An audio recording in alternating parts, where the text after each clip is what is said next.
Qahwadu sada. Apa itu? Qahwadu sada. Kopi hitam. Karya Syekh Ahmad Taufik Ar-Rabi At-Tijani radhiyallahu anhu.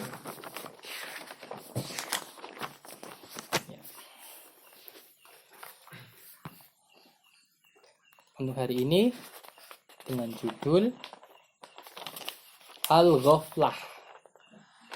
Al-Ghaflah. Apa itu Al-Ghaflah? Lalai. Lalai. Lalen. Lalai. Wangel. Al-Ghaflah. Wangel dikit. Inda musyahadatun maqamal awliya wa ba'diha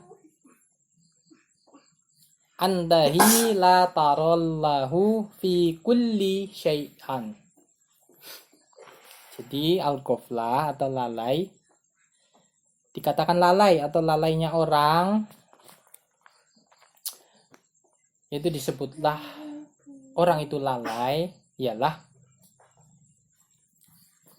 atau ya masuk dalam wilayah kelalaian ketika seseorang itu melihat, menyaksikan, mengetahui atau meyakini.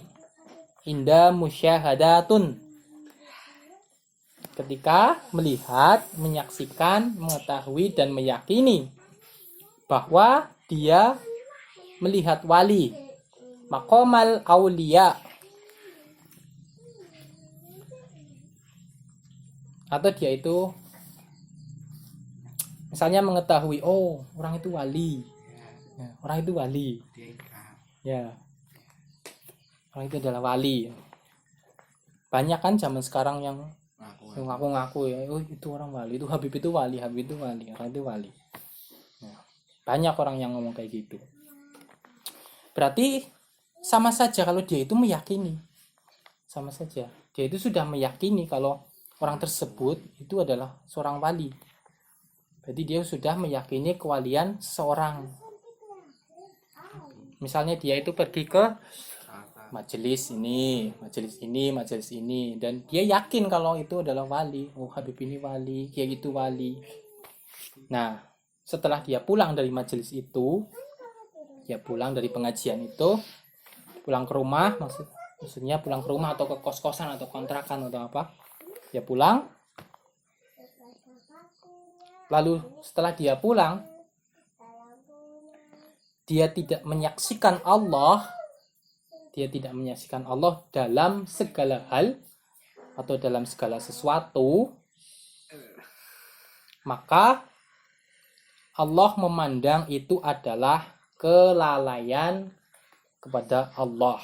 Auzubillah. Nah,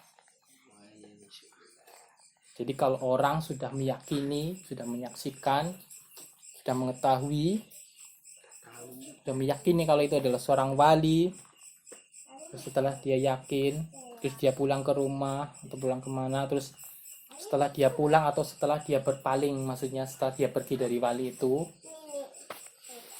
terus dia tidak menyaksikan Allah, maka Allah memandang itu adalah sebuah kelalaian kepada Allah atau ghaflah. Contohnya apa? Contohnya seorang suami pergi ke suatu majelis. Dia meyakini kalau orang itu adalah wali. Nah, setelah dia pulang, dia diuji. Anaknya nakal, anaknya rewel. Nah, dia malah marah-marah. Itu sama saja dia ghaflah. Karena dia tidak menyaksikan Allah.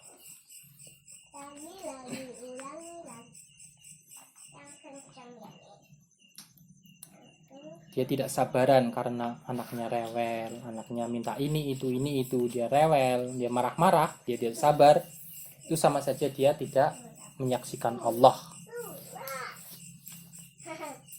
Maka Allah memandangnya sebagai ghaflah atau kelalaian kepada Allah.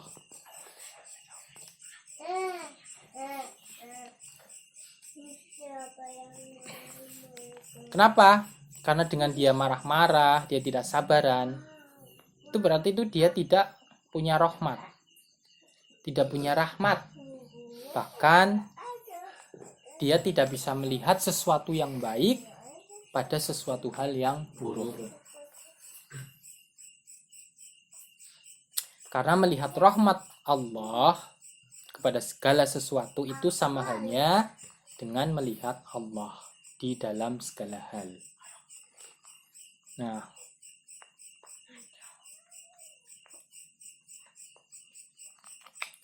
jadi kalau orang sudah menyaksikan, sudah mengetahui, sudah meyakini kewalian seseorang, maka paling tidak minimalnya dia itu menjadi orang yang sodik. Nah, minimalnya itu dia jadi orang yang sodik. Kalau dia udah tahu dia itu wali, maka minimal dia itu harus jadi orang yang sodik. Apa itu sodik? Orang yang bisa melihat kebaikan walaupun dari hal yang buruk dalam segala hal. Nah, tadi betapa susahnya ya mengenal Allah ya. Sangat susah mengenal Allah. Kalau tanpa guru yang bermakrifat itu sangat susah untuk mengenal Allah.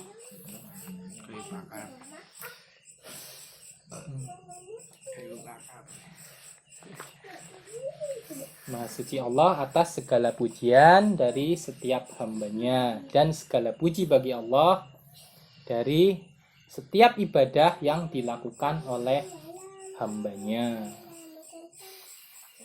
Kenapa dikatakan segala puji bagi Allah atau alhamdulillah, segala puji bagi Allah? Karena ibadahmu itu tidak akan menambah ataupun mengurangi kemuliaan Allah. Dan pujianmu juga tidak akan menambah ataupun mengurangi kesucian zat Allah. Jadi tidak ada pengaruhnya. Maka saat manusia itu memuji kepada orang lain, saat manusia itu seseorang memberi pujian kepada orang lain, maka sejatinya dia itu sedang memuji Allah. Kenapa? Karena segala puji itu hanya bagi Allah. Jadi saat ada manusia terus memuji manusia yang lain, terus orang yang dipuji itu merasa bangga, hatinya membesar saat dipuji, maka na'udzubillah, betapa lancangnya dia itu ingin menjadi tandingan Allah.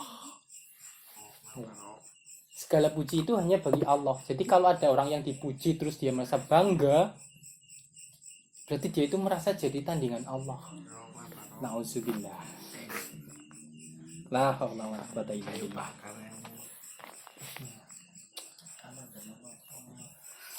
Sedangkan untuk setiap diri manusia untuk menuju Allah itu membutuhkan wasilah. Jadi nggak ada yang mampu menuju Allah itu secara sendiri, itu nggak ada. Bahkan saat untuk memahami sebuah ilmu, untuk memahami sebuah bab ilmu saja, kita itu membutuhkan wasilah.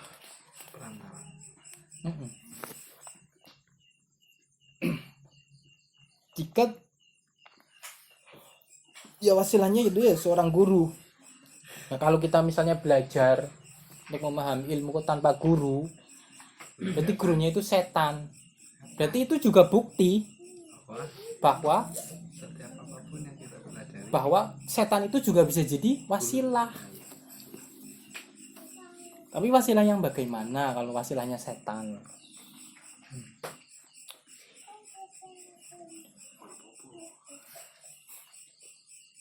Jadi tidak ada yang bisa menuju ke Allah tanpa adanya wasilah. Kalau bukan melalui guru-guru yang ma'rifah, melalui Rasulullah sebagai wasilahnya.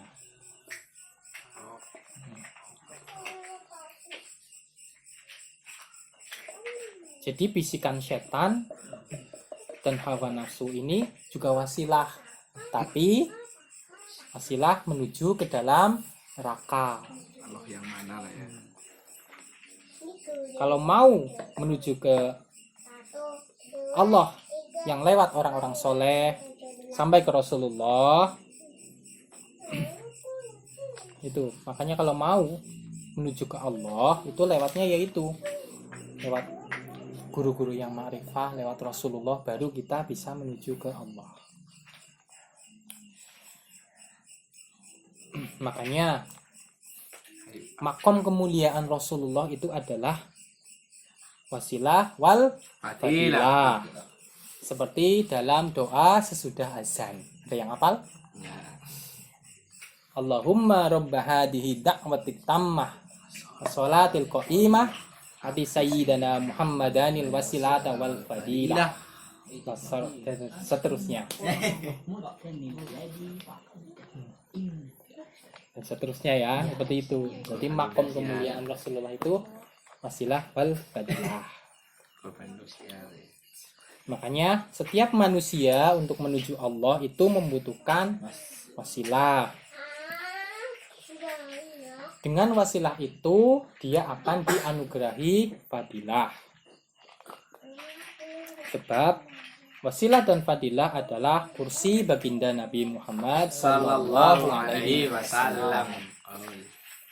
Dan manusia yang dianugerahi hal ini, maksudnya dianugerahi wasilah dan fadilah, maka orang itu adalah wali. Wali. Makanya seorang wali itu dipasangkan baju asma dan sifat Allah. Jadi orang yang sibuk kepada Allah, dia akan dianugerahi dengan wasilah dan fadilah. Dengan dia terus berhadapan dengan orang yang dekat kepada Allah. Tapi bukan zohirnya, tapi adalah batinnya. Jadi yang berhadapan dengan arif billah itu harus batin. Jadi kalau orang berhadapan dengan wali, dengan berhadapan dengan arif billah, maka yang dikedepankan, yang harus berhadapan itu adalah batinnya. Zohirnya itu pengekor di belakang. Dia mengikuti, dia mengekor. Kan banyak nih manusia yang berhadapan dengan wali itu zohirnya dulu, atau malah kadang zohirnya saja, makanya batinnya itu mati, sehingga yang timbul dari dirinya itu adalah syahwat nafsu.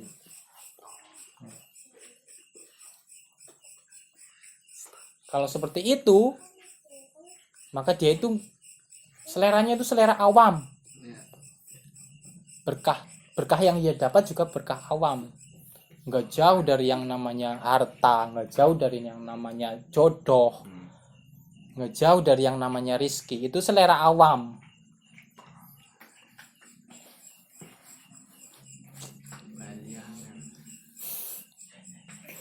Nggak jauh dari yang namanya beras.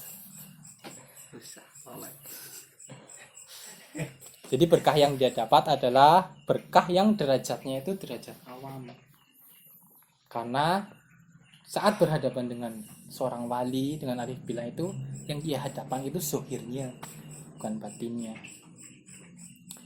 Jadi kalau kita sedang berhadapan, kalau kita sudah menyaksikan wali, maka dahulukan batin kita yang dihadapkan. Dengan cara bagaimana? Bagaimana cara menghadapkan batin kita? Dengan cara membersihkan hati. Ya. Dengan cara membersihkan hati. Bagaimana cara membersihkan hati? Berbanyaklah zikir kepada Allah. Makanya Thariqah Tijaniyah ini mantap, sangat mantap. Ada lazim asar, ada lazim subuh, ada wazifah, ada hilalah. Mantap, banyak zikirnya. Itu untuk membersihkan hati. Nah, jika sampai orang yang masuk thariqah ini meninggalkan wirid tadi, maka hatinya itu menjadi mati. Hatinya jadi mati.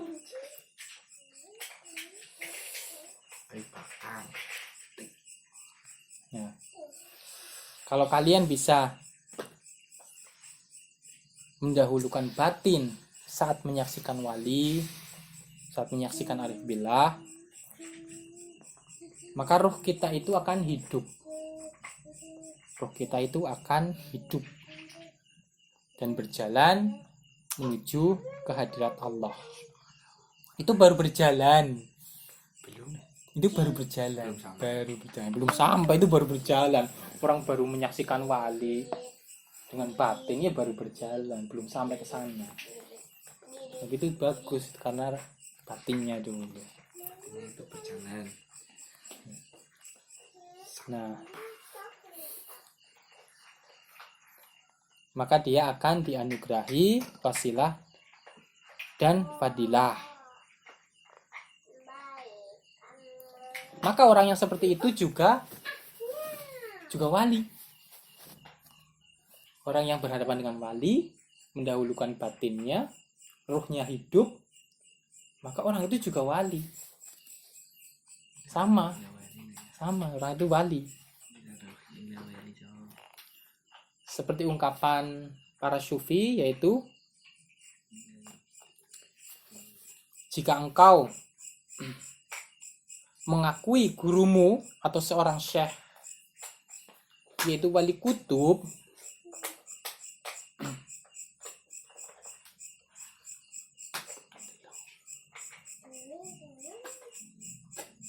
maka engkau juga wali. Ini ada ungkapan seorang sufi ya, jika engkau mengakui gurumu itu wali, lalu hatimu hidup, kamu dia anugerahi wasilah dan fadilah, maka engkau pun juga wali.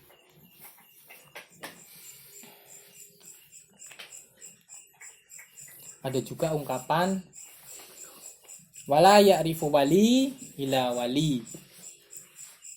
Tidak ada yang mengetahui seseorang itu wali kecuali dia juga wali. Maknanya itu. Maknanya engkau juga adalah seorang wali. Makanya ngeri kalau orang sudah meyakini dia itu wali, orang itu wali, Habib itu wali.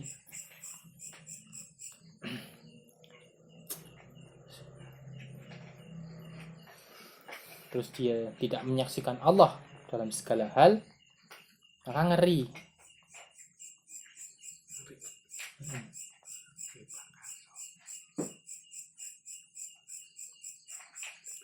Wali itu kan menyaksikan Allah pada segala sesuatu. Jadi jika engkau tidak menyaksikan Allah, maka engkau akan diuji dengan segala keadaan.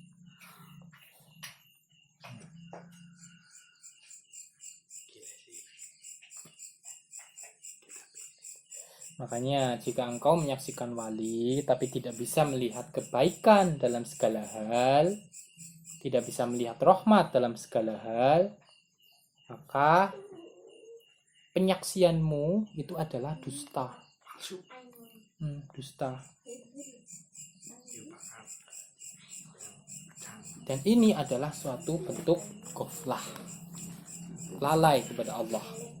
Jadi kalau kamu yakin orang itu wali, tapi kamu tidak bisa melihat kebaikan dalam segala hal, tidak bisa melihat rahmat dalam segala hal, maka kesaksianmu itu adalah dusta. Maka kamu masuk dalam ghaflah, lalaian kepada Allah. Maka sejatinya secara nafsiyah dia itu menolak. Sebenarnya sejatinya dia itu menolak, walaupun lisannya mengatakan dia itu wali, tapi dia tidak bisa melihat rahmat dalam segala sesuatu, maka sejatinya dia itu menolak. Yaitu menolak kewalian dari orang yang disebut tadi. Makanya hidup orang yang seperti itu adalah yang seleranya awam, karena mengedepankan zohirnya. Kehidupannya itu hanya seputar susah, senang, gembira, sedih, seperti itu. Tidak ada ketenangan dan ketentraman di dalam hidupnya. Tidak ada sakinah, apalagi mawaddah, apalagi warohmah. Tidak. Tidak. Jadi hidupnya itu tidak ada sakinah, tidak ada mawaddah, tidak ada warohmah. Makanya ketika kita ngaji, ketika kita berzikir, hadapkan hati kita ini dengan hati yang bersih, dengan penuh husnuzon dalam segala hal. Husnuzon dalam segala hal. Jika seseorang malas ngaji,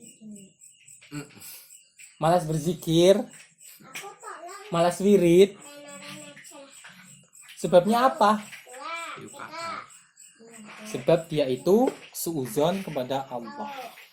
Jadi orang yang malas ngaji, orang yang malas wirid, orang malas berzikir, itu karena dia suuzon kepada Allah, suuzon kepada segala hal. Dan ketika dia menjumpai wali di dalam kehidupannya, maka sejatinya dia itu mendustai wali itu. Karena apa? Karena sebab kemalasan dan kebosanan, sebab dia itu suuzon kepada Allah. Makanya orang yang disebut murid itu orang yang mempunyai keinginan, tapi keinginannya itu hanya Allah, nggak ada keinginan lain. Keinginannya itu hanya Allah, nggak ada keinginan lain. Maka dia itu sudah bisa disebut murid. Kalau kita mah belum, masih ada keinginan lain. Terutama saya belum bisa itu. Saya nanti kayak bakar sih biasa.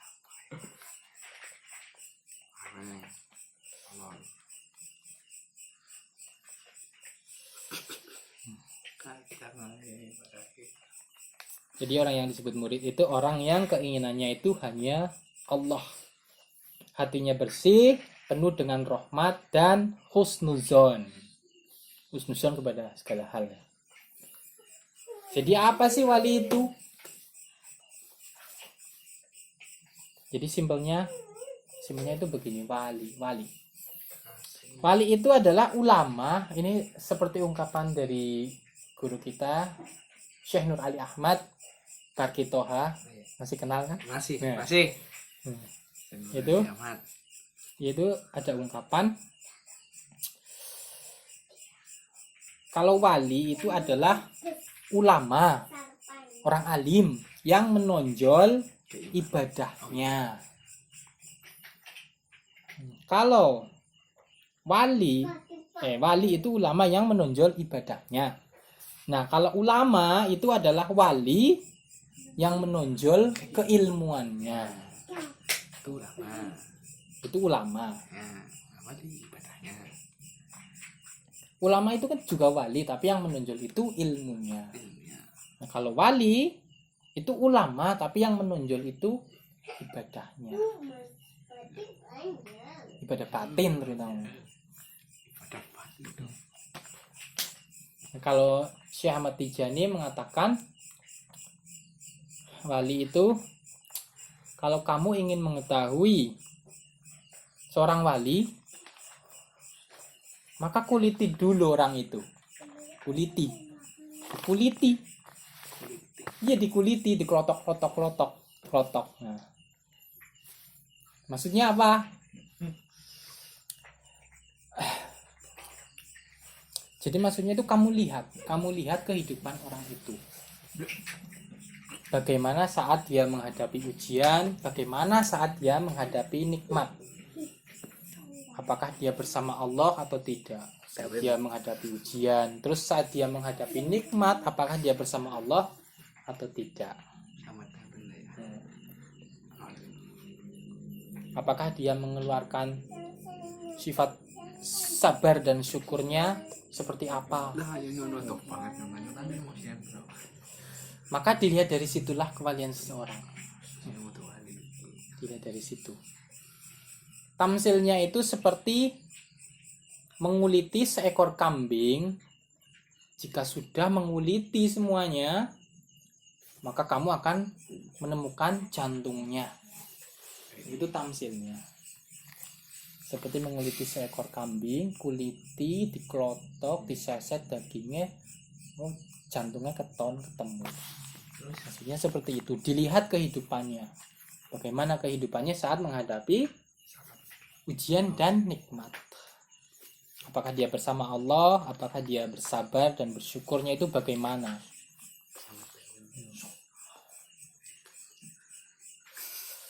Jadi maknanya itu apa? Jadi maknanya itu sangat susah atau betapa susahnya melihat kewalian seorang hamba. Untuk melihat seorang kewalian hamba itu harus dikuliti itu kan menandakan sangat susah melihat kewalian seorang hamba. Jadi nggak sembarangan nuduh itu orang wali, itu orang wali, itu orang wali. Nggak sembarangan karena susah. Wali itu banyak makomnya dan juga banyak martabatnya. Martabatnya wali itu berbeda-beda. Ada wali abdal, ada wali ini, wali itu, wali kutub, wali murid. Kalau Syekh Ahmad Tijani, wali majidub ada. Nah, kalau Syekh Ahmad Tijani itu adalah merupakan puncak kewalian. Puncak dari semua kewalian. Kenapa? Kenapa? Karena beliau adalah Khatmul Aulia. Khatmul Aulia. Jadi Khatmul Aulia itu makom yang seperti apa? Ya emang paling dhuwur, dhuwur seperti apa? Nah, jadi Sumber dari Tuhan. ini nih penjelasannya itu seperti ini. Jadi Allah itu kan menciptakan sebuah kolam. Allah itu menciptakan sebuah kolam. Oh ya. Kolam. Nah, Allah sudah menetapkan siapa saja orang yang akan minum air dari kolam ini. Ya. Nah, sudah ditetapkan orang ini, orang ini, orang ini, orang ini. Nah, orang ini semuanya minum. Semuanya minum dari kolam tadi. Maka barang siapa yang meminum dari kolam ini, maka dia akan menjadi nabi. Tapi ada satu orang yang minum tapi tidak jadi nabi. Ya beliau Syekh Ahmad Tijani. Jadi kolamnya sudah disiapkan oleh Allah. Orang-orang yang akan minum juga sudah ditetapkan minum. Nah, kalau yang minum maka dia jadi nabi. Tapi ada satu yang minum tapi tidak jadi nabi, dia jadi wali. Nah, itu Syekh Ahmad.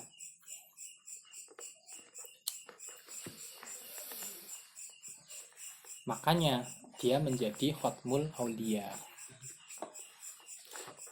Khatmul Aulia fi wilayatil Muhammadiyah. Nah, dari Nur Khatmul Aulia ini, dari beliau, dari Nur Khatmul Aulia ini diciptakan lagi sebuah kolam. Yang mana Allah juga sudah menetapkan orang-orang yang akan minum dari kolam ini.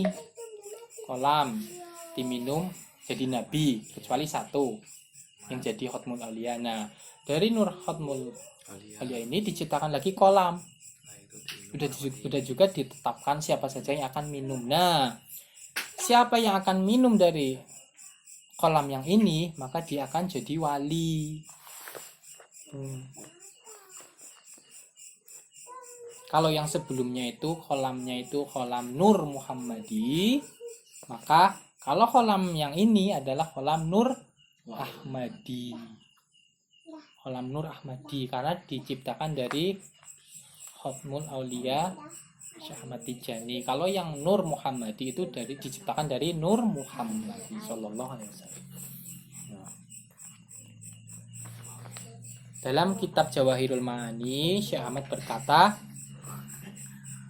bila Allah tidak menciptakan kewalian, niscaya akan bengkok semua hati manusia. Iya. Kalau Allah tidak menciptakan kewalian, maka semua hati manusia itu akan bengkok. Pernah ada yang bertanya seperti ini. Nabi Muhammad itu kan cuma satu. Nah, sedangkan pada bulan Maulid itu kan hampir semua orang Islam itu kan mengadakan Maulid pada hari yang sama, jam yang sama, itu kan banyak di seluruh dunia. Nah, ada yang bertanya, apakah Nabi hadir dalam semua Maulid tersebut? Jawabannya apa? Iya. Ya, jawabannya ya, hadir. Nabi menghadiri semuanya. Aku bisa. Lah kenapa bisa? Nabi itu kan cuma satu. Ya, aku bisa. Nabi itu kan cuma satu, tapi kok bisa menghadiri semuanya? Apakah pecah raga? Apakah pecah ruh? Oh iya. Apakah jadi Naruto? Muhammad. Nah, jadi begini. Acara maulid yang diadakan itu seperti kolam ya, kolam berisi air. Sedangkan Nabi Muhammad itu seperti rembulan. Nabi Muhammad itu rembulan. Ya. Ada kolam, maulid. Nabi itu rembulan. Rembulan bersinar, apakah rembulannya terlihat di kolam-kolam tersebut? Ya iyalah. Nah, seperti itu. Jadi itu adalah pantulan. Manifestasi. Tapi bercahaya kan?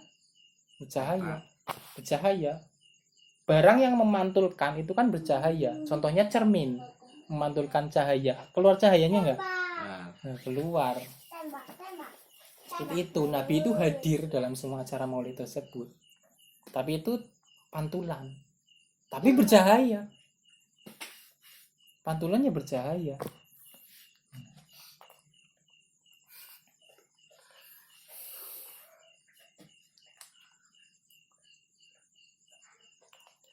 Jadi jasad para wali itu adalah kolam-kolam tadi. Kita ini adalah wadah. Jasad kita ini adalah wadah, seperti wadah. Kolam itu kan juga wadah untuk air. Nah, jasad kita itu adalah wadah. Jadi bulan yang satu itu, Nur Muhammad itu cuma satu. Nah, itu diri kita kolam. Nah, Nur Muhammad itu satu. Jadi cahaya itu membiaskan pada diri kita. Beliau itu hadir. Nah, hati manusia ini gelap, makanya Allah menciptakan wali. Karena para wali itu adalah cahaya agar menjadi suluk bagi manusia. Makanya Allah meletakkan wali itu di langit tauhid agar manusia bisa berjalan dengan cahayanya menuju Allah. Jadi mereka wali itu kan cahaya bersinar. Nah, manusia itu mengikuti dengan cahaya tersebut, mereka tahu jalan. Jadi wali itu sebagai suluk. Manusia itu bisa tahu jalan. Nah, wali ditaruh di langit tauhid. Wali itu cahaya sehingga menerangi. Nah, karena terang maka orang-orang ini bisa berjalan menuju ke Allah. Mereka jadi tahu arah.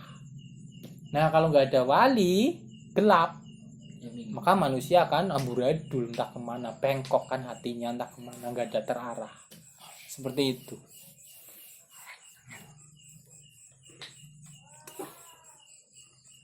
Yang mana sejatinya cahaya wali itu adalah cahaya sejatinya, itu cahaya Nur Muhammadiyah. Kalau yang wali-wali tadi itu Nur Ahmadiyah, maka dari Ahmadiyah itu sejatinya adalah Nur Muhammadiyah. Maka sejatinya semuanya itu ya Nur Muhammadiyah. Seperti itu. Paham nggak? Paham? Ya.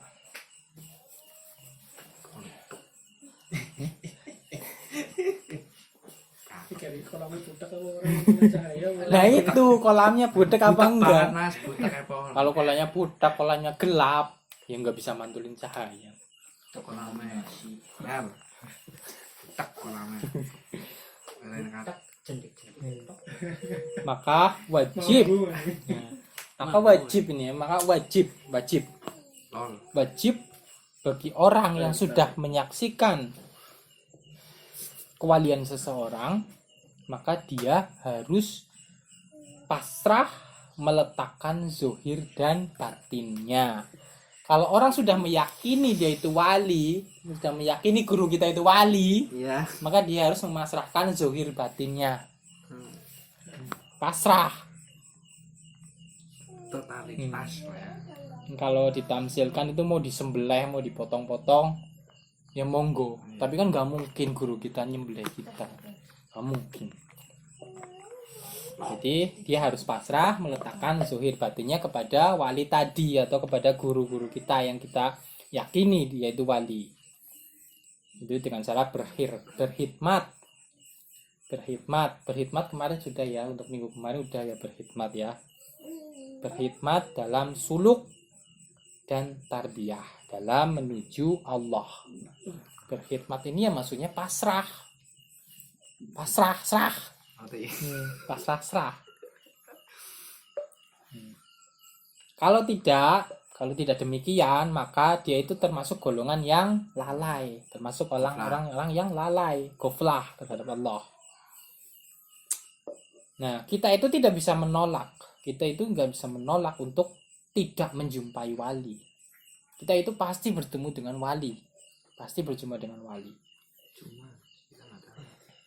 Nah, kita ini sudah ditakdirkan oleh Allah untuk berjumpa dengan wali. Dan berarti, maka itu sudah menjadi tugas kita untuk suluk dan tarbiyah dalam menuju Allah. Kalau nggak mau ya dibilang goflah nanti. Lalai. Maka mencari wali untuk suluk kepada Allah itu wajib, harus untuk menyambungkan ruhaniyah kita kepada Allah melalui perantara baginda Nabi Muhammad sallallahu alaihi wasallam. Ruh kita ini kan sejatinya adalah satu dari, yaitu dari ruh baginda Nabi Muhammad sallallahu alaihi wasallam. Dan seorang wali itu adalah hamba yang tidak ada yang dia inginkan kecuali hanya Allah. Jadi kalau seorang wali itu tidak ada yang diinginkan kecuali hanya Allah saja. Ini waktu.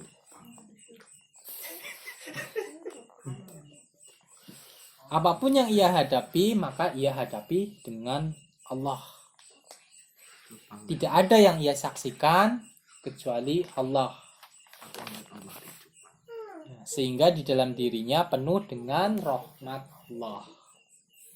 Sebagaimana firman Allah dalam Quran Yunus, dalam Quran surat Yunus maksudnya, yaitu inna awliya illah ala la khaufun alaihim wa la yahzanun. Inna awliya illah alla la khaufun alaihim wa la yahzanun. Ingatlah sesungguhnya wali-wali Allah itu tidak ada kekhawatiran terhadap mereka dan tidak pula mereka bersedih hati, karena mereka itu hanya menyaksikan Allah. Yang ia inginkan itu hanya Allah. Jadi mereka itu nggak ada kekhawatiran, nggak ada sedih hati, nggak ada, karena mereka itu sudah dianugerahi sakinah dan taslim. Taslim itu menerima. Terus taslim yang menerimanya. Juga dalam firman Allah dalam Quran surat Al-Fajr, tapi ayatnya lupa.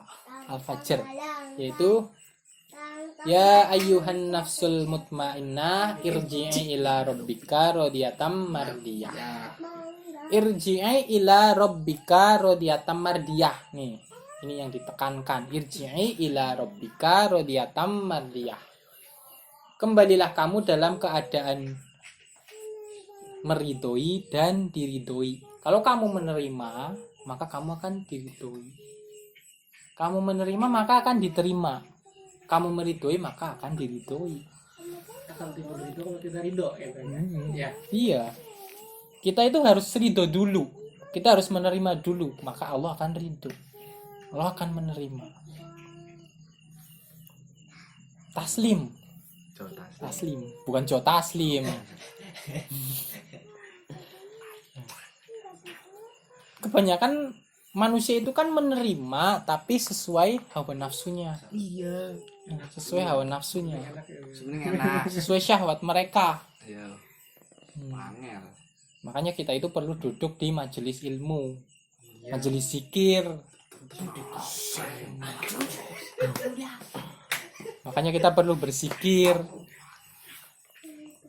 yaitu untuk mendidik hawa nafsu agar mampu menerima segala hal meskipun tidak sesuai dengan hawa nafsunya. Jadi kita duduk di majelis ilmu, kita berzikir itu untuk mendidik hawa nafsu agar kita bisa menerima segala hal, baik itu yang cocok maupun tidak cocok dengan hawa nafsu kita.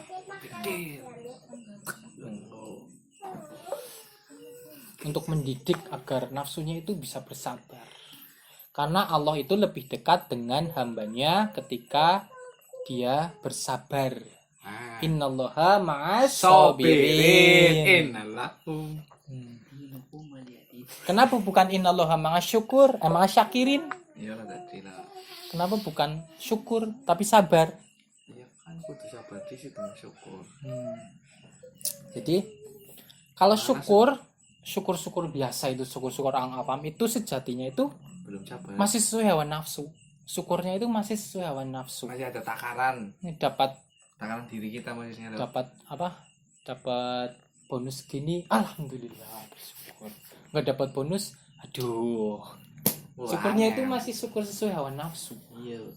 Jadi sabar dulu baru syukur, tapi syukur yang bagaimana? Syukuri. Makanya di dalam Al-Quran disebutkan innallaha ma'as sabirin. Allah bersama orang-orang yang sabar. Jadi bersabar dulu, sabar dulu. Setelah seseorang mencapai puncak kesabaran, barulah ia bersyukur, tapi bersyukur yang sejati. Bersyukur yang sejati. Bersyukur yang diridhoi, bukan bersyukur yang awam tadi. Jadi dia harus bersabar dulu sampai pada puncak kesabaran. Barulah dia akan bisa bersyukur yang sejati, syukur yang diridhoi. Jadi emang ada batasnya, itu syukur. Itu berarti belum, malah itu berarti belum sabar acan-acan itu.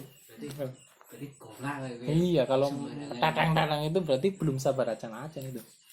Campur. Jadi batasnya sabar ya puncak kesabaran yaitu syukur yang sejati, syukur yang diridhoi. Jadi syukur yang sejati itu bukan syukur yang biasa, bukan syukur yang kaleng-kaleng. Bukan syukur yang kaleng-kaleng. Syukur yang kaleng-kaleng kalau diisi susu penuh padat, tapi kalau keinjek melewat. Kalau udah kosong keinjek melewat. Itu syukur yang kaleng-kaleng, itu syukur biasa. Iya, Cang. Nah, Allah sindi. jadi kalau segala hal dari seorang hamba itu sudah diridhoi, maka barulah dinamakan syukur yang sejati. Jadi orang yang berhadapan dengan wali, sejatinya ia sedang berhadapan dengan tajalli asma dan sifat Allah. Dan jika kalian telah berhadapan dengannya, maka beradablah. dan penuhi dirimu dengan akhlak. Kalau kalian sudah berhadapan dengan wali, maka beradab, penuhi diri dengan akhlak. Akhlak yang bagaimana? Maksudnya itu berprasangka baik, husnuzon dalam segala hal. Sucikan hati, bersihkan hati. Pikiran. Maka perbanyaklah zikir untuk menyucikan hati. Karena kita itu tidak akan bisa berhadapan dengan Allah jika kita tidak menyucikan hati. Nah, jika masih ada orang yang banyak berzikir tapi masih ghaflah, masih lalai, zikirnya udah banyak, Iya. tapi dia masih ghaflah, masih lalai, Allah. dia nggak bisa melihat kebaikan dalam segala hal, dia tidak bisa melihat rahmat Allah dalam segala hal, maka yang perlu dipertanyakan itu adalah Allahnya yang mana? bukan zikirnya. Yang perlu dipertanyakan itu bukan zikirnya, tapi niat zikirnya. Niat zikirnya. Niatkan zikir kita itu hanya untuk menuju Allah. Jangan niatkan yang lain. Oh, aku maca selawat ping 200.000 kon dadi sakti. Aku maca selawat Fatih ping 200.000 biar bisa mabur. Wareng sih. Nah, itu niatnya yang salah, bukan zikirnya yang salah. Wareng sih. Niatnya yang dibenerin, bukan zikirnya yang dibenerin. Ang sih. Cuma pengen putih. Oh, pengen putih ya? Kalau pengen putih itu jangan pakai zikir. Bisa toh. Jangan pakai zikir. Cuma pengen putih kok. Jadi yang perlu dipertanyakan itu adalah niat zikirnya. Allahnya. Bukan zikirnya tapi niatnya. Makanya bersyukur kita bisa masuk thariqah. Presiden sekali Pak.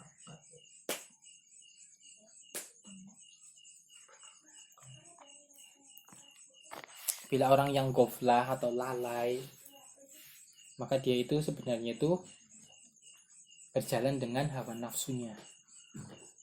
Apa mana sih? Hawa nafsunya. Beda kalau dengan orang yang sodik. Kalau orang yang ghaflah itu berhadapan dengan wali, dia itu berjalan dengan hawa nafsunya. Tapi kalau orang yang sodik berhadapan dengan wali, maka dia itu akan takzim dan berakhlak, beradab kepada wali tersebut. Karena sejatinya yang ada di hadapannya itu adalah Allah. Meskipun secara zohir yang di hadapannya itu adalah manusia, seorang wali, tapi sejatinya dia sedang berhadapan dengan Allah.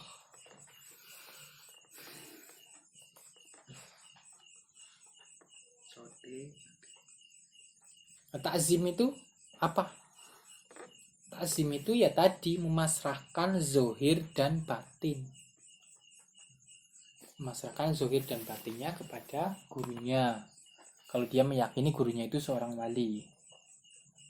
Nah, maka orang yang seperti itu akan Allah curahkan sama seperti apa yang Allah curahkan kepada sang wali tadi. Misalkan dia bisa memasrahkan zohir dan batinnya kepada gurunya, maka Allah juga akan mencurahkan pada dia seperti apa yang Allah curahkan kepada gurunya tadi.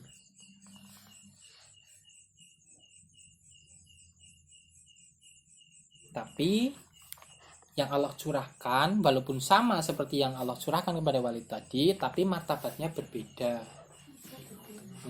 Karena wali itu kan martabatnya beda-beda. Maka orang yang seperti itu maka hatinya akan hidup karena disirami rahmat-rahmat Rabbul Alamin. Sesuai dengan perkataan Imam Ghazali, yaitu kamu harus lahir 2 kali dalam kehidupan ini, yaitu lahir dari ibumu dan lahir dari orang yang mengenal Allah. Kamu itu harus lahir 2 kali. Pertama kamu lahir dari ibumu. Lalu yang kedua kamu mengenal wali, kamu bisa memasrahkan zahir batinmu untuk sujud kepada Allah, maka kamu akan dilahirkan kembali melalui wali tersebut. Kamu harus lahir 2 kali dalam kehidupan ini, yaitu lahir dari ibumu dan lahir dari orang yang mengenal Allah, orang yang ma'rifat, arif billah. Dan kamu juga harus mati 2 kali. Mati ketika menyaksikan Allah dan mati karena Israel. Mati ketika menyaksikan Allah dan mati karena Israel. Nah, jadi kalau mati menyaksikan Allah, matinya kamu itu karena menyaksikan Allah. Tapi kalau kamu mati karena Israel, maka matinya kamu itu karena akan menyaksikan Allah dulu. Jadi kalau mati karena menyaksikan Allah, iya itu mati sebelum mati itu datang. Kalau mati karena Israel, maka kamu itu mati untuk menyaksikan Allah.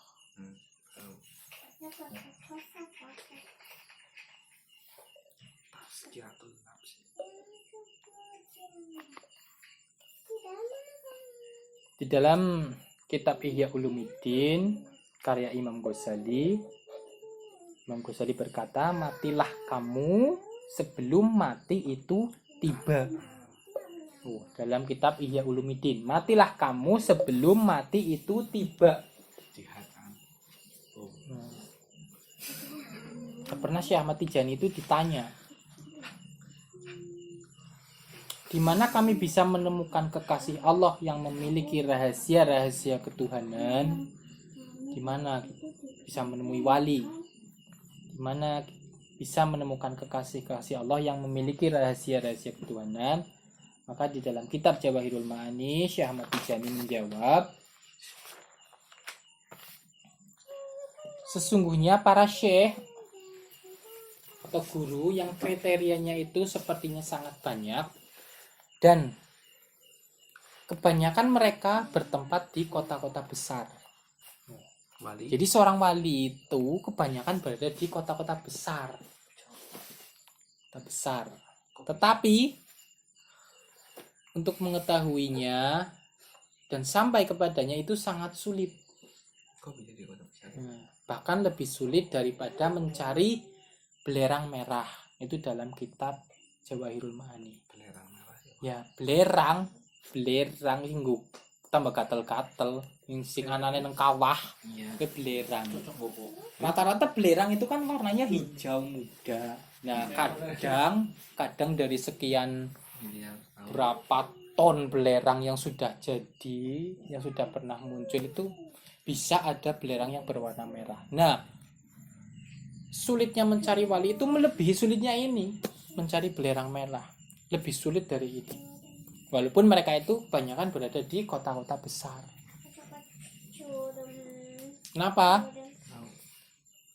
Karena mereka para wali itu berbaur dengan masyarakat dan mengerjakan sama seperti apa yang dikerjakan masyarakat pada umumnya. Jika seandainya ada orang yang ditanya, masyarakat yang ditanya tentang keberadaan atau keadaan syekh tersebut atau wali tersebut, di kota besar ada yang bertanya tentang wali, tentang syekh, maka orang yang ditanya tadi itu akan menampik dan juga menolaknya, seraya berkata, nggak ada orang seperti itu di sini. Kebanyakan orang itu kalau ditanya nanti jawabnya akan seperti itu. Saking sulitnya, maka kebanyakan orang ditanya tentang keberadaan seorang wali atau seorang syekh, maka mereka akan menjawab seperti itu. Tidak ada orang yang seperti itu di sini. Nggak ada. Kebanyakan orang akan menjawab seperti itu. Kenapa? Karena mereka itu terhijab. Jadi penghalang atau penyakit yang menghalangi mereka dari mengetahui hal ini adalah jadi sebab mereka terhijab itu karena telah rusak susunan kehidupan dengan masyiatul haq. Jadi telah rusak susunan kehidupan dengan kehendak Allah. Susunan kehidupan yang sesuai kehendak Allah itu sudah rusak. Sudah rusak. Yang tidak ada seorang pun bisa menolaknya. Jadi sudah takdir susunan kehidupan itu akan rusak. Tidak ada yang bisa menolaknya.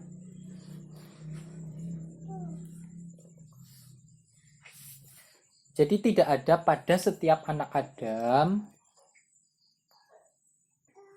kecuali berjalan dengan kehendak hawa nafsu syahwatnya. Jadi sudah ditakdirkan, walaupun di kota besar di situ ada wali, tapi sudah ditakdirkan bahwa susunan kehidupan itu sudah rusak sesuai kehendak Allah. Kehendak Allah itu sudah rusak. Jadi setiap anak Adam itu sudah ditakdirkan.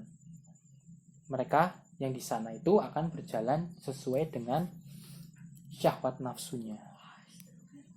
Mereka berpaling dari hadrah ilahi dan berpaling dari al-haq Allah yang menjadi kewajibannya, yaitu menyempurnakan hak ubudiyah dan adab. Mereka itu sudah berpaling dari hak Allah, sudah berpaling dari kewajibannya, yaitu tidak mau menyempurnakan hak ubudiyah dan adab dan ubudiyah. Mereka berpaling dari itu.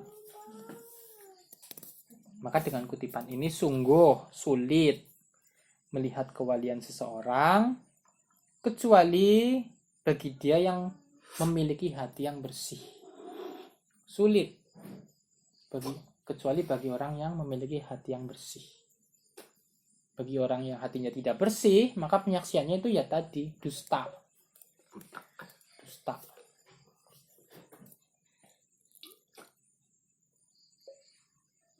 Summa man syuhudil, nih kutipannya ya, summa man syuhudil waliyah likannahu la yaziduhu indal mahluqati fa in alfal ahlak wal adabil lati uziruha li awliya illah masalul tahdiq fi raghibatihi. Maka siapapun orang yang menyaksikan kewalian tapi tidak menambah rahmat pada dirinya kepada makhluk-makhluk Allah, maka beribu adab dan akhlak yang dia tunjukkan di hadapan gurunya atau di hadapan wali Allah, laksana dia hanya bercermin dengan hawa nafsunya sendiri. Jadi walaupun kamu berakhlak, kamu beradab kepada gurumu yang seorang wali itu, tapi kamu tidak ada penambahan rahmat kepada makhluk-makhluk Allah, tidak bisa melihat rahmat pada setiap hal, maka laksana dia itu sedang bercermin, yang tampak itu hawa nafsu syahwatnya sendiri dari cermin itu.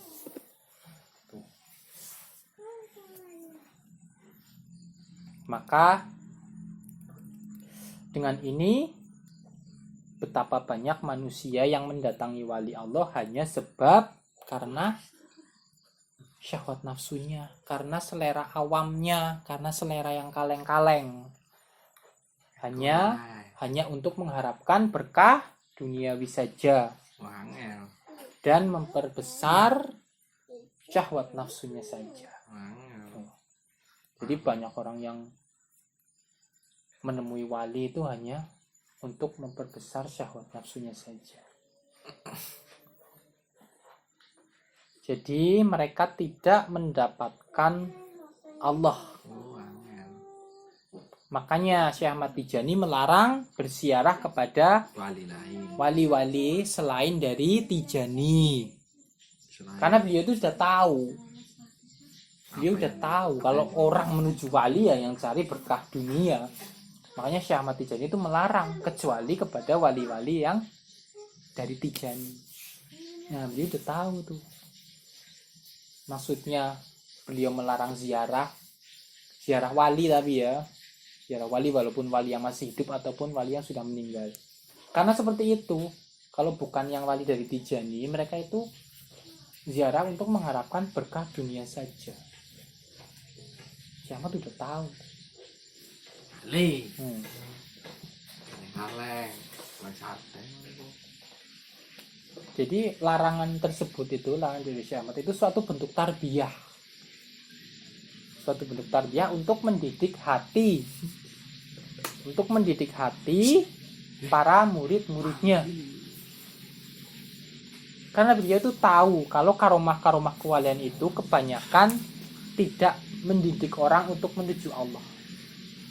Karomah-karomah wali itu kebanyakan tidak mendidik orang untuk menuju Allah. Tapi hanya memperbesar syahwat nafsunya saja. Yaitu sebagaimana perkataan Abu Sa'id Al-Kharas.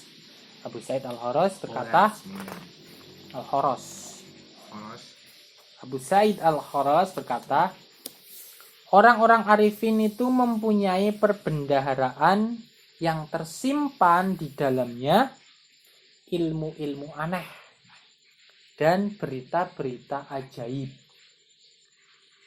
Mereka membicarakan melalui lidah abadi dan memberitakan tentangnya melalui ibarat azali. Dan itu termasuk ilmu yang tidak dikenal, maksudnya tidak dikenal oleh mereka orang-orang lain, kecuali para wali. Nah, contohnya itu ada barokah, ada makrilah, ada istidraj. Karena ilmu-ilmu itu bisa menjadi jalan menuju Allah dan juga bisa menunjukkan kebusukan hati manusia. Jadi karomah-karomah wali itu bisa menjadi jalan menuju Allah, bisa juga menunjukkan kebusukan hati manusia. Nah, ngerinya itu kalau yang nggak sadar, dia sudah ditunjukkan itu ya, sudah ditunjukkan kebusukan hatinya, tapi dia tetap nggak sadar. Yang ngeri itu, dia nggak sadar. Nah, jadinya istidraj. Maka dia akan dibuang dari hadrah ilahiyah. Dia akan dibuang dari hadrahnya Allah Subhanahu wa Ta'ala. Dia nggak sadar. Nah, di dalam kitab Al-Awarif beliau berkata, maksudnya ucapan dengan lidah abadi dan ibarat azali, yaitu isyarat bahwa mereka itu berbicara melalui Allah. Jadi para wali itu berbicara melalui Allah. Lalu maksud dari, dan itu termasuk ilmu yang tidak dikenal. Itu maksudnya adalah ilmu yang tidak dapat dipahami dan ditunjukkan kecuali kepada ulama atau wali-wali yang mengenal Allah. Jadi orang awam, orang biasa, dia nggak akan tahu. Mereka menganggapnya ya aneh, sesat, syirik. Itu orang-orang yang biasa, orang awam yang tidak tahu. Karena ilmu ini tidak bisa dipahami ataupun ditunjukkan kecuali bagi mereka ulama-ulama yang mengenal Allah. Para arif billah, orang yang ma'rifat. Orang biasa yang nggak tahu, makanya banyak orang yang biasa yang menyebut ilmu aneh, ilmu sihir dan lain-lain sebagainya. Misis lah ya. Syirik lah dan sebagainya. Makanya berbeda antara orang yang awam dengan wali yang sama-sama berziarah kepada wali. Itu beda. Kalau orang awam berziarah bagaimana, kalau orang wali yang berziarah itu beda. Jelas beda. Kalau wali itu berziarah ya untuk menuju Allah. Kalau orang awam ya untuk mendapatkan berkah dunia, untuk memperbesar hawa nafsunya. syahwat nafsunya. Makanya Syekh Ahmad itu tahu sudah jiwa-jiwa kita, makanya beliau itu melarang untuk berziarah kepada wali-wali selain dari Tijani. Karena kalau wali-wali dari Tijani, kalau udah wali-wali dari Tijani, itu ya nggak akan Lirik dunia. nggak akan Goyang. nggak akan apa? Goyang. Bukan, maksudnya nggak akan menunjukkan kepada orang yang berziarah kepadanya itu untuk kesyahwat nafsu, itu nggak akan. Kalau itu wali-wali Tijani. Kalau wali-wali Tijani ya mereka akan mengarahkan kepada Allah. Makanya kita boleh berziarah kepada wali-wali dari Tijani, bukan wali-wali dari yang di luar Tijani. Ya. Dari Abu Hurairah, Rasulullah bersabda, Inna minal ilmi kahai'atil makununi la ya'lamuhu illa al-ulamahu billahi ta'ala fa idza nataqu bihi la yunkiruhu alaihim illa ahlul qirati billah. Sesungguhnya di antara ilmu itu ada yang bentuknya seperti tersembunyi. Jadi ilmu itu ada yang bentuknya itu seperti tersembunyi dan tidak diketahui kecuali oleh orang-orang yang mengenal Allah. Apabila mereka membicarakannya, maka tidak akan ditentang. Ilmu ini jika dibicarakan, itu tidak akan ditentang kecuali oleh orang-orang yang ghaflah, lalai kepada Allah, orang yang tidak punya rahmat pada segala hal, orang yang tidak bisa melihat rahmat dalam segala hal. Maka mereka pun juga tidak akan bisa melihat ilmu-ilmu ini. Orang yang tidak bisa melihat Di antara orang yang menegaskan bahwa ilmu orang-orang yang mengenal Allah Ta'ala itulah yang dimaksud oleh hadis ini adalah ketegasan dari Al-Arif bin Ubad Ar-Randi radhiyallahu anhu. Nah, beliau mengatakan, ini orang yang mendukung ya. Beliau itu mengatakan tidak diragukan lagi bahwa orang-orang arifin billah ta'ala, mereka itulah orang-orang yang mampu menangkap ilmu secara terbuka. Dan bahwa ilmu mereka adalah ilmu laduni yang membuat sirna kebodohan itu sebagaimana ya terbitnya matahari menjadikan sirnanya kegelapan. Jadi kegelapan itu sirna seperti kalau ada matahari. Jadi ilmu yang tadi itu seperti itu.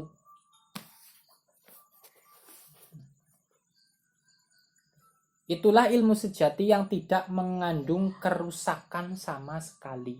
Nah, ilmu ini itu ilmu sejati, ilmu yang tidak mengandung kerusakan. Tapi tidak sembarang orang yang bisa melihat ilmu ini.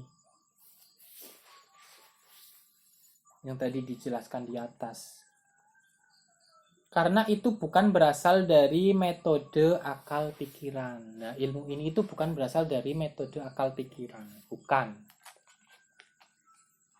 Syekh Muhyiddin berkata,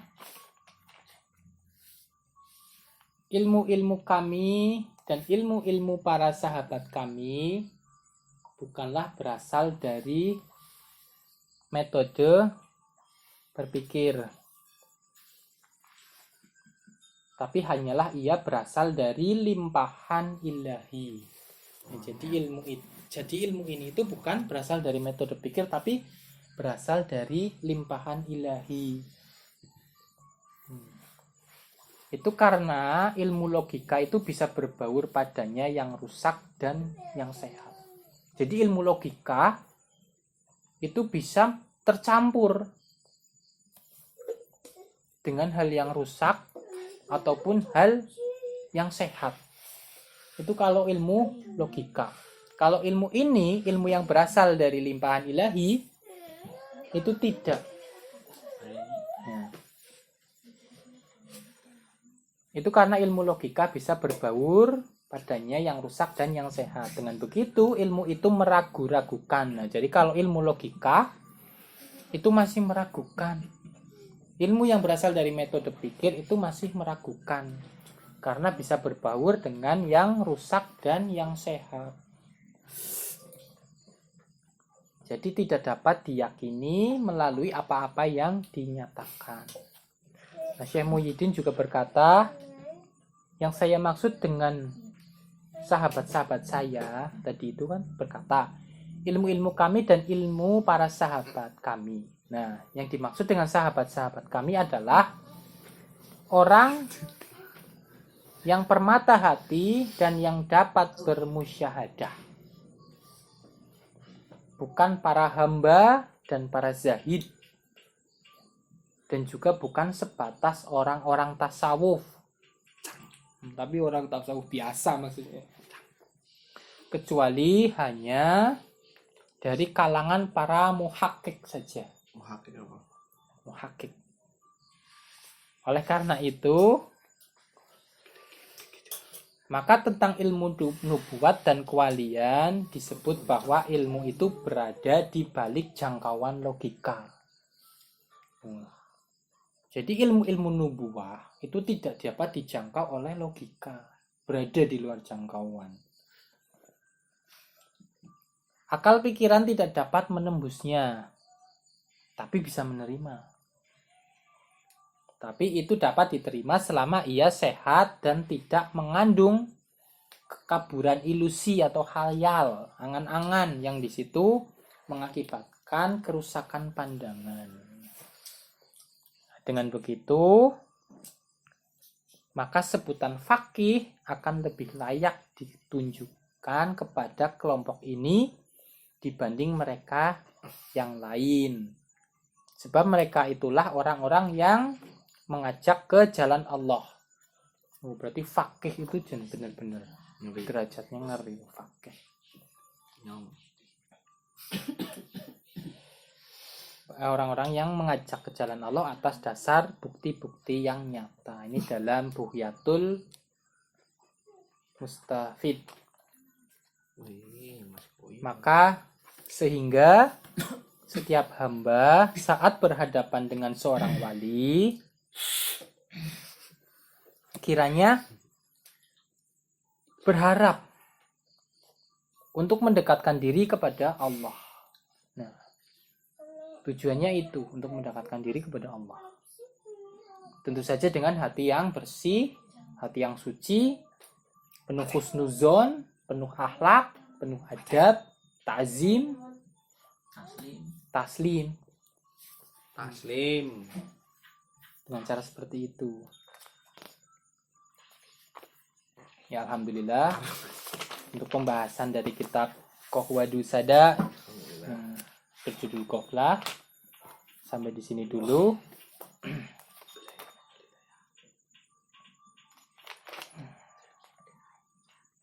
Semoga bisa memberikan keberkahan bagi kita semua. Amin.